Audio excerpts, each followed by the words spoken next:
स्वामी समर्थ. सर्वजण कशा आहेत?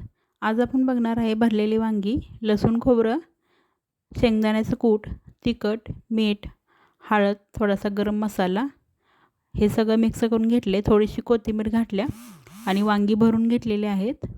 एका साईडला कढई ठेवलेली आहे. कढई गरम झाली की त्यात जिरं, मोहरी आणि थोडासा वांग्याचा राहिलेला मसाला घालून परतून घेतलेला आहे. मसाला परतून झाला की वांगी घालायची. एका साईडला मी कढईत गॅसवर गरम पाणी ठेवलेलं आहे.